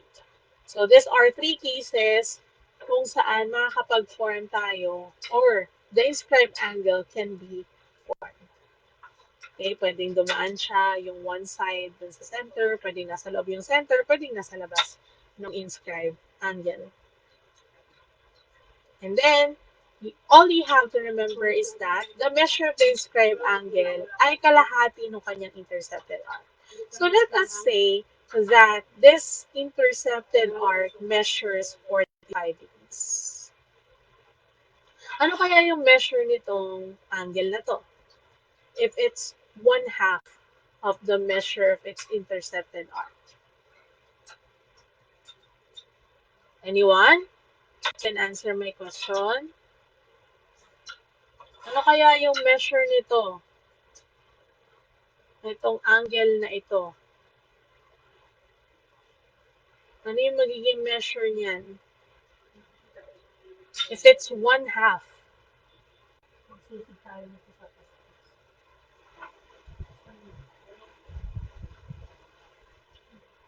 130? Sino ba ang kalahati? Sino ang kalahati? Si inscribed o si intercepted? Is it the inscribed angle or the intercepted arc? The correct answer is it 45? 180? Basahing maigi. Sabi dito, the measure of an inscribed angle is equal to 1/2 the measure of its intercepted arc. So, kung 45 yung inscribed angle natin, I mean, the intercepted arc, ano yung measure ng angle? Anyone? If it's 45, 45 din ba to?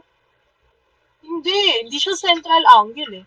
Kung meron tayo dito, let's say I have here a radius. May radius ako dyan. If this is the radius, ito yung 45. Kasi central angle siya. Kaya lang, we are pertaining to the inscribed angle. So, ka-inscribed angle yan, ano yung measure nito? Ayan na, binanggit na dyan, no? Half of its intercepted arc. Half of the measure of its intercepted arc. O, ano yung half? Yes! Huwag nyo nalagyan ng question mark. That's 22.5. Siguro, kaya ayaw nyong sabihin kasi may point, no? Di porket may point, something, ibig sabihin hindi na pwede. That means the measure of this angle is 22.5. Okay? Let us say I have here, so sobra to sa 100. Yung arc. 100 yung measure ng arc, AC. Arc AC is equal to 100. Ano magiging measure ng angle ABC? 50 degrees. Correct. So, this measures 50 degrees. So, isulat ko lang to, into symbols. Arc AC is 45 degrees. Angle ABC is equal to 22.5. Ayan, nasulat ko lahat. Ito. Let's say this is 30. Ano yung measure ng angle? Basta, no? Ayan, 15 degrees. Correct. Naintindihan? So, the measure of arc AC is 30 degrees and angle ABC equals 15 degrees. So, ano yung pwede nating palatandaan dito? If you have an intercepted arc,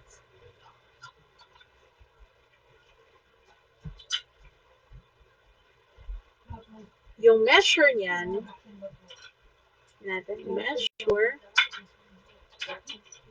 measure of intercepted arc ay equal, ba't ako naka-yellow pa rin? Ay equal sa measure, saan na? Ba't di ko nakikita? Measure Or, hindi measure. It should be half. Pag talaga yellow, di ko na nakikita. No? Oh, nasan ka na? Ayun. It's half of half. I-word na, i-ano na nga lang natin, number. 1/2 ay yung measure ng angle.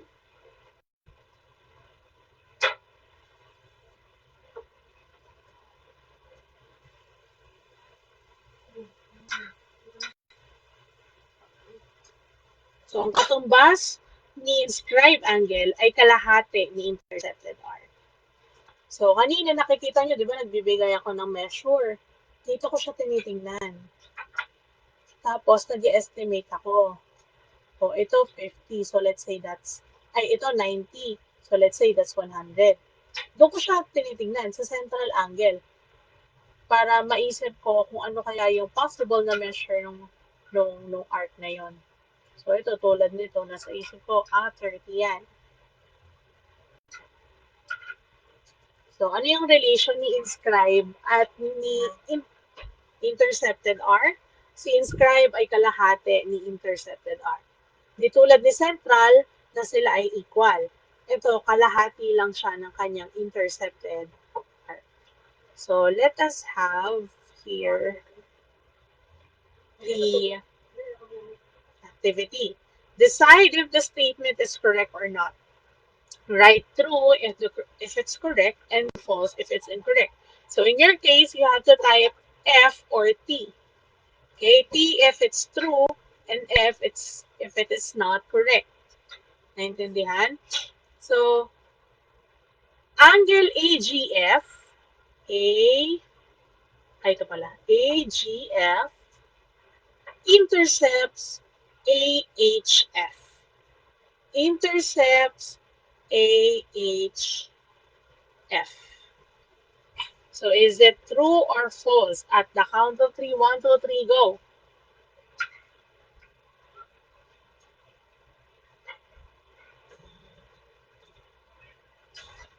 Isa lang? Isa lang sumagot? Ano ibig sabihin pag intercept? It bounded. Of course, the answer is F. False. Why? Because this is your angle. So let's erase first. This is the angle. Ito yung angle mo. Therefore, intercepted arc yan is the one opposite to it. So yung opposite sa kanya is this arc.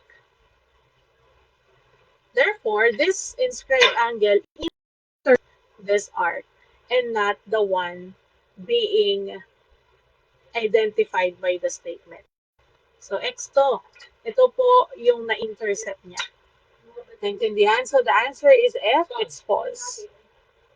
Okay. Let me erase this. How about AB? Intercepted by angle AFB. Arc AB intercepted by angle AFD.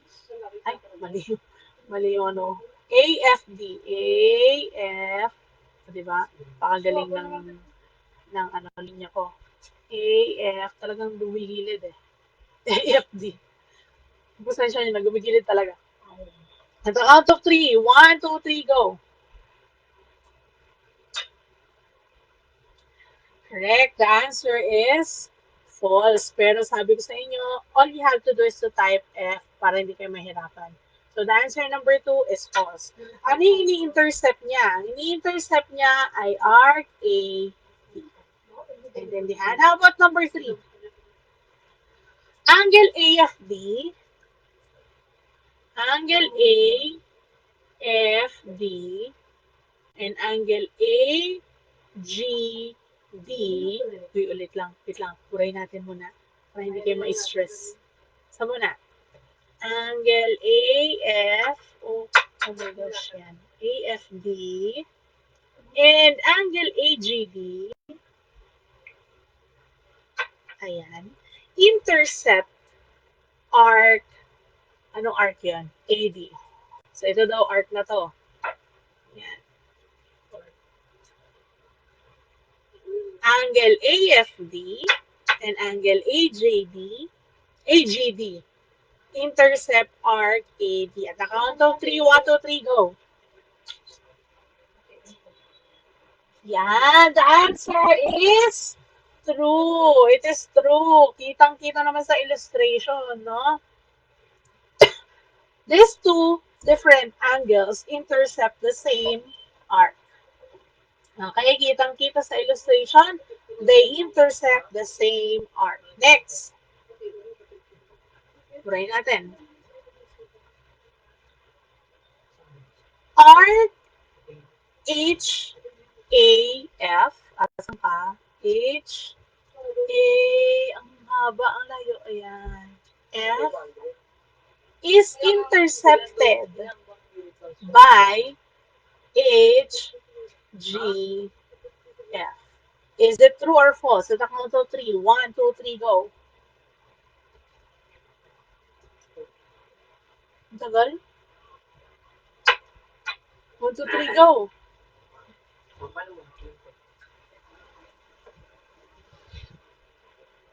Asan yung sagot niya? Ay, sumagot na ba kayo? Ay, sumagot na ba kayo? Hindi ko nakita. So, isa lang ata sumagot. Oo, kasi kanina pa yan eh. So, the answer is T. It's true. Ay, ba't yun yung true ko? Nagiging 3. True. So, itong angle na to, intercepts this arc. A, H, A, F. Okay, kitang-kita naman, no? Last. Number 5. Angle D, GF, DGF intercepts DF. Is it true or false? Is it true or false? At the count of 3, 1, 2, 3, go. Ayan. So, it is true. Okay. May kasunod pa ba to? Ayan. So, how about the measure? So, dito na tayo sa measure. Kanina, tinignan lang natin yung intercepted arcs of the given inscribed angles and so on. This time, we are going to have the measures of the arcs and the angles. So, meron tayo ditong given, which is angle C. And angle C, I mean, not angle C, but circle C is on the right. Nagbigay siya ng measure of the angle, XCY, XCY, and this measures 164 degrees. Now, we are going to look for the measure of XY, arc XY, ito, ano pa yung hahanapin natin? Measure of XWY, gawin natin red yan para makita na magkakaiba sila. XWY, and the other one is XCY. Okay. So what is the measure of arc XY? I will count 1, 2, 3, and then you will answer. What is the measure of arc XY? Down to 3, 1, 2, 3, go. Hoy, walang sumagot. Ano yung measure ng arc XY? Tutuklawin na kayo ng sagot.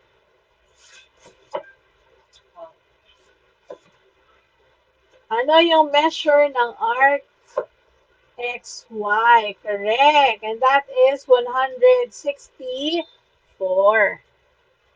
So this measures, ay gawin natin ito, 164 degrees. How about angle XWY? How about angle XWY? X, W, Y. At count of three. 1, 2, 3, go. Yes, Gonzales. Nag-raise na lang siya ng hand. Ano po? Gonzales? Oh, wala daw. 164. Ay, kanina pa pala yan. Ano yung measure ng arc? Ay, nung angle pala. Napindot lang pala niya. Ano yung measure ng angle na to? Pangit kasi ng pagkakalinya ko, no?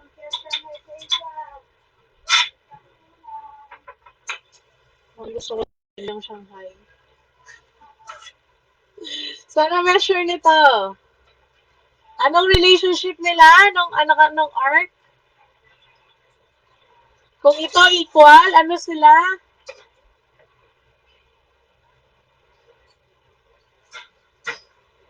Ay, 1, 2, 3. Hanggang equal lang kaya nyo. Pagkakalahatiin na, hindi nyo na kaya.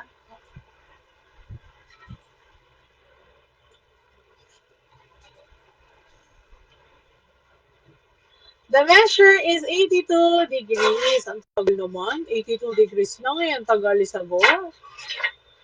Buti sumagot na si Postrano. How about this angle? Opo, half lang po.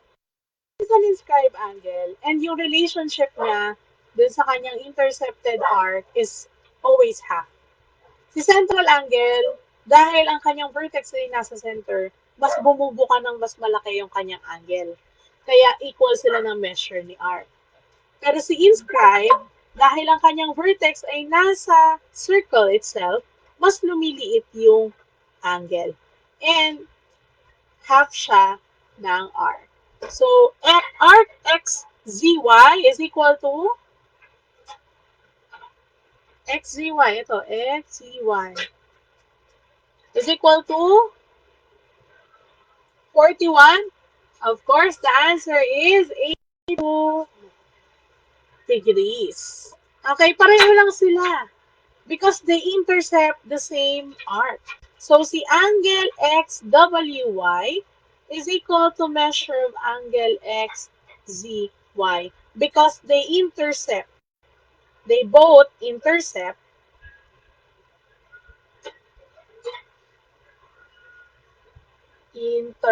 galing ng spelling ko, no? Intercept the arc X, which is equal to 160. Naintindihan po? So, kapag inscribed angle, lagi siyang half. Half ng measure ng kanyang intercepted arc. Naintindihan po ba? So, that ends our topic for today. Very simple ang ating topic.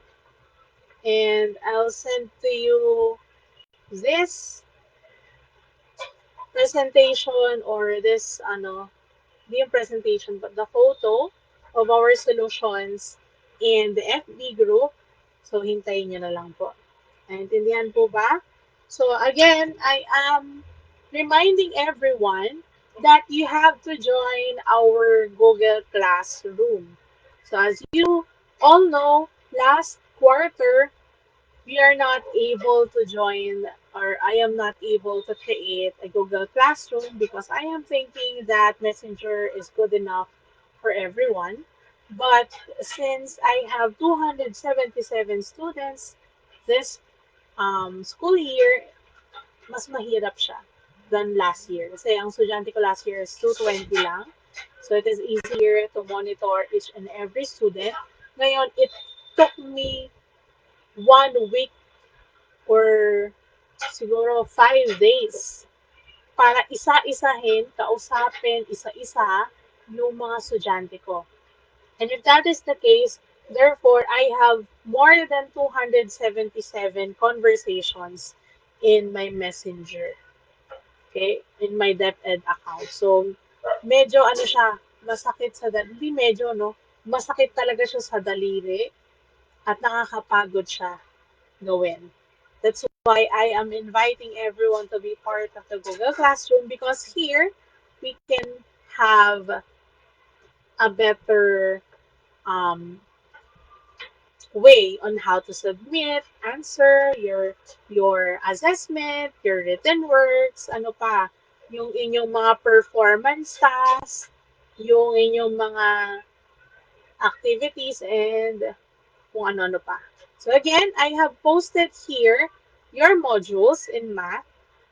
So if you just click the modules for second quarter, you'll see there modules 1 to 9. So all you have to do is to download or to save it to your Google Drive para hindi kayo mahirapan, no, sa inyong storage ng inyong tablet. Next, I also posted here the assessment. So all you have to do is to answer, just have to click, and then magta-turn in na yan.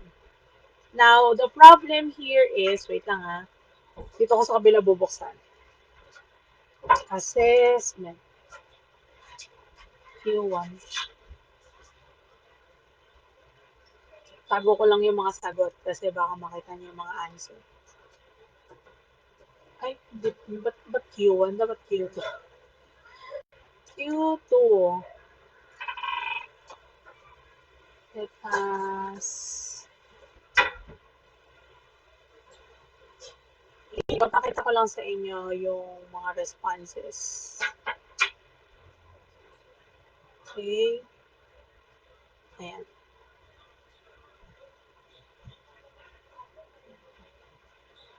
So here is the result of your assessment 1. And tingnan ninyo kung sino-sino lang yung nakapagsagot. And tingnan nyo kung hindi siya na-record sa ating Google Classroom. So ito po yung nagsagot, amoroso, amoroso. Again, our goal, I forgot to include our goal last time. Our goal is for you to reach the score of 8 to 10. If you reach 8 to 10, you can now stop. So sa case ni Del Rosario, naka-10 na siya dito, pwede na siya mag-stop ng pagsasagot. Okay? So again, hanggang hindi ko pa sinasara yung mga assessment before the written test 1, kasi these are just um, parang salamin lang din siya na kung ano yung written test 1 ninyo, you can practice and practice. Naintindihan? And ang maganda dyan, kung ano yung pinakamataas mong score, yun ang kukunin ko. So tulad nito, si Amorosa nag-try siya 3-5. So 5 ang magiging score niya. Kung hindi na siya magta-try ulit. Bahaw, 6 lang kasi isang try pa lang siya. Si Bautista, 3 lang kasi isang try pa lang. Si Butuhan, 4 kasi isang try. Si Del Rosario, more chances of winning, ika nga, kasi nakapag-try siya ng 4 na beses. This is unlimited. Inuulit ko, unlimited. So kung ano yung pinakamataas yung score, yun yung kukunin natin. So naka-10 na siya, ibig sabihin, recorded na to as 10. Kakaintindihan? Pwede nyo siyang i-retake at ulitin ang ulitin because this is unlimited. As well as the assessment number 2. Nagkakaintindihan? Our goal here is for you to reach 8, 9, 10 na score. Honestly, na wala kayong kinokopyahan na kahit sino. Ibig sabihin, you are solely reviewing or watching the videos, yung mga recorded live natin para makapagsagot kayo at matutunan ninyo. Okay, so katulad nito, si Cortinas, 889. So, magre-record na yan ng 9. Naintindihan po ba? So, ayan o, medyo mababa pa yung iba. So, all you have to do is to try and try and try. Ayaw mag-retake, ma'am, view score agad. Ano ba yan? I-close mo. Present another response. Wait lang. Check ko muna. Q1, assessment 1. Ay, Q2 na nga tayo eh. Ulit, ayaw mag-move on. Q2 na nga tayo. Q2 na nga.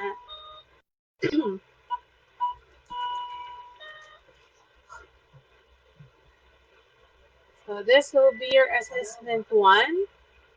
Check ko lang yung settings. Check natin yung settings. Ayan, may laway na tapos. Ay, nakalimit siya. Okay. Ayan na, tinanggal ko na yung limit. Bawal siya mag-limit. Okay, ulitin ko. Ulitin ko yung settings. Pwede nyong unlimited po yan. Ayan, nakatanggal na siya. Intindihan? So, wala na siyang limit to 1. Pwede nyo na siyang unlimited na i-take. Okay? So, si assessment number 2, I am going to post also the link for assessment 2 and you will take it now habang nandito kayo. Naintindihan? Para wala na tayong problemahin.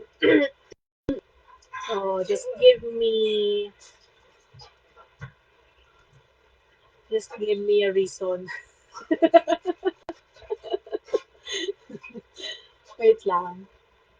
Ipo-post ko siya sa ating Google Classroom. Wait lang ah. Nahanap ko siya. Di ba pala siya sinend sa akin? Nasa Gmail ko pa siya.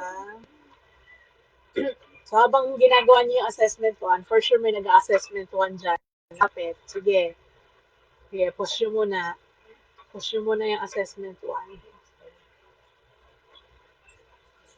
Nakikita pala ako nasa FB Live. Bye-bye, FB Live!